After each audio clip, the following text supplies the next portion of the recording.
एक बार की बात है, एक बहुत बड़ा नेता एक साधु के छोटे से आश्रम में गया, क्योंकि उसने बहुत सुना था उस साधु के बारे में और उसके मन में आया कि मैं एक बार जाकर के देखता हूं कि लोग इतनी तारीफ क्यों करते हैं उसकी। तो जब वो उस आश्रम में गया तो वहां पर एक छोटा सा कमरा था जहां पर एक कालीन बिछा हुआ था।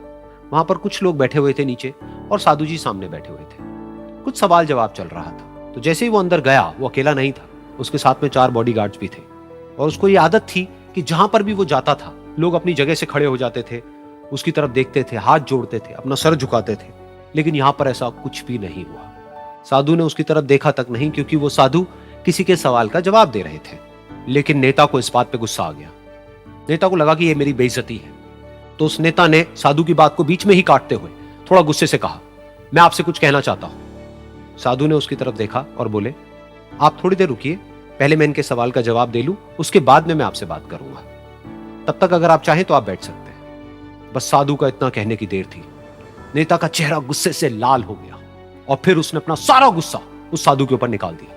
अभी तक वो नेता बहुत ही तमीज से बात कर रहा था, यानी कि आप कह करके बात कर रहा था। अब वो तू तड़ाक पे उतर आया। नेता ने उस साधु को कहा, तुझे पता भी है मैं कौन हूं और तू किससे बात कर रहा है?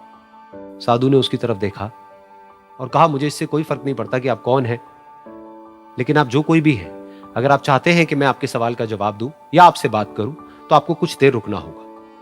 और साधु के ये कहते ही नेता गुस्से से पागल हो गया और वहीं सबके सामने चीखने चिल्लाने लग गया, अब मैं तुझे तेरी असली औकात दिखाऊंगा। तूने मुझसे पंगा लेकर के ठीक नहीं किया है। तुझे पता भी है मैं तेरे बारे में क्या सोचता हूं। साधु ने फिर से उसकी तरफ देखा और बड़े ही प्रेम से कहा कि मुझे इससे कोई फर्क नहीं पड़ता है कि आप मेरे बारे में क्या सोचते हैं। आप जो चाहे वो मेरे बारे में सोच सकते हैं। फिर उस नेता ने बोला कि तू चाहे सुनना चाहता है या नहीं, लेकिन मैं तुझे बताऊंगा यही सबके सामने कि मैं तेरे बारे में क्या सोचता हूं। तू एक बहुत ही घटिया इंसान है। तू कोई साधु नहीं है, तू एक ढोंगी है, पाखंडी है और यहां पर जितने भी लोग बैठे हैं उन सबको बेवकूफ बना रहा है। तेरा बस एक ही मकसद है कि इन लोगों की जेब में जितना भी पैसा है वो सब तेरे पास में आ जाए। तू अपने फायदे के लिए इन लोगों का इस्तेमाल कर रहा है और अब मैं तुझे नहीं छोड़ने वाला। तेरा पर्दाफाश करके रहूंगा पूरी दुनिया के सामने। लेकिन उसके इतना बोलने के बाद भी उस साधु के चेहरे पर हल्की सी मुस्कान बनी ही रही। ये देखकर वो और तिल मिला गया और उसने कहा, अब बहुत हुआ, अब मैं यहां 1 मिनट भी नहीं रुकने वाला।